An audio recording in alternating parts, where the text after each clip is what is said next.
নমস্কার বন্ধুরা, welcome back to my channel. পুতুল জানা সিম্পল ব্লগের পক্ষ থেকে সবাইকে স্বাগত। আজকে এসে গেছি আরও একটা নতুন রেসিপির সাথে। আজকের রেসিপি সর্ষে রুই। রেসিপিটা বানানোর জন্য এখানে দেখো 4 পিস রুই মাছ নিয়েছি।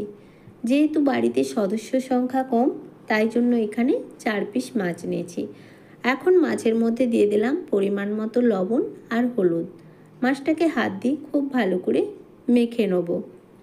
আর কয়েকদিন শরীরটা ভালো ছিল না, তো এখনও ভালো নেই, তো আজকে চেষ্টা করলাম তোমাদের সাথে একটা রেসিপি শেয়ার করার, তাই রেসিপিটা তোমাদের সাথে শেয়ার করলাম। এদিকে গ্যাসের মধ্যে একটা কড়াই বসিয়ে দিলাম। কড়ার মধ্যে দিয়ে দিলাম পরিমাণ মতো তেল। তেলটা খুব ভালোভাবে গরম হয়ে গেলে এখন আমি মাছগুলোকে ভেজে নেব।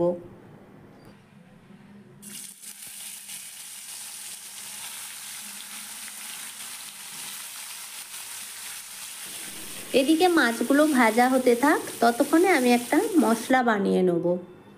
এখানে আমি মশলার জন্য নিয়েছি ছোট চামচের 1 চামচ পোস্ত, আর আছে 1 চামচ কালো সর্ষে, আর 3 চামচ পরিমাণে সাদা সর্ষে। আর এর মধ্যে দিয়ে দেবো 2টো চেরা কাঁচা লঙ্কা, আর দেবো একটুখানি পরিমাণে নারকেল কোড়ানো। নারকেলটা অপশনাল, তোমরা চাইলে দিতেও পারো আবার নাও পারো, তবে নারকেলটা দিলে গ্রেভিটা ভালো হয় আর গ্রেভির টেস্টটাও কিন্তু খুব ভালো হয়। এখন একটু জল দিয়ে আমি এটাকে একটা ঘন পেস্ট তৈরি করে নেব।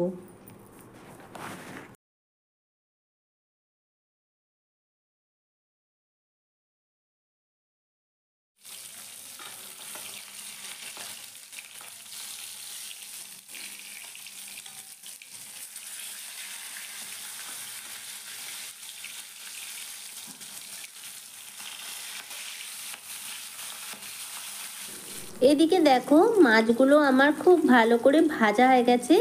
এখন মাছগুলো তুলে নেব। এবারে এই তেলের মধ্যে দিয়ে দেবো 1/2 চামচ পরিমাণে কালো জিরে। জিরেটা ভালোভাবে ভাজা ভাজা হয়ে গেলে এর মধ্যে দিয়ে দেবো আগে থেকে কেটে রাখা টমেটো, আর দিয়ে দেবো একটা চেরা কাঁচা লঙ্কা, সাথে দেবো পরিমাণ মতো লবণ। এখন টমেটো আর কাঁচা লঙ্কাটাকে তেলের সাথে খুব ভালো করে ভেজে নিতে হবে, যতক্ষণ না টমেটোটা একটু নরম হয়ে আসছে। এখানে দেখো টমেটোটা খুব সুন্দরভাবে গলে গেছে।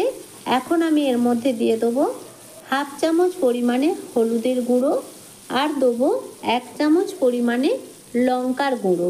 তোমরা যদি ঝাল বেশি খেতে চাও তো লঙ্কার পরিমাণটা একটু বাড়িয়ে দিতে পারো। এখন একটু সামান্য জল দিয়ে মশলাটাকে কষিয়ে নেব। তারপরে এর মধ্যে দিয়ে দেবো আগে থেকে যে মশলার পেস্টটা বানিয়ে রেখেছিলাম ওই মশলাটা। এখন সব কিছুকে খুব ভালো করে কষিয়ে নেব। আর এই মশলাটা কিন্তু কষানোর সময় একটুকু তেতো হবে না, যেহেতু এর মধ্যে আমি নারকেল দিয়েছি। তো মশলাটা থেকে তেল ছাড়া পর্যন্ত মশলাটাকে আমি খুব ভালো করে কষিয়ে নেব।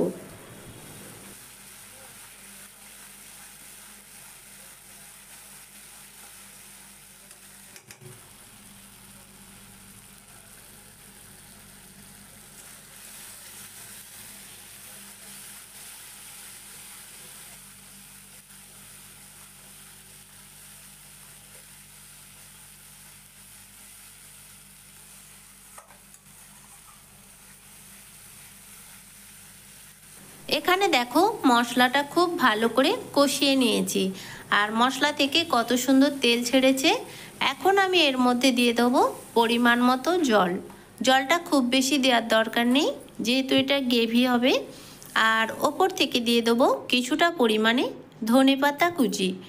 এখন এটাকে ঢাকনা দিয়ে ঢেকে 5 মিনিটের জন্য আমি এই গ্রেভিটাকে ফুটিয়ে নেব। ফিরে এলাম কিছুক্ষণ পরে। তো দেখো গ্রেভিটা কতটা ঘন হয়েছে। এখন আমি এর মধ্যে দিয়ে দেবো আগে থেকে ভেজে রাখা মাছগুলো।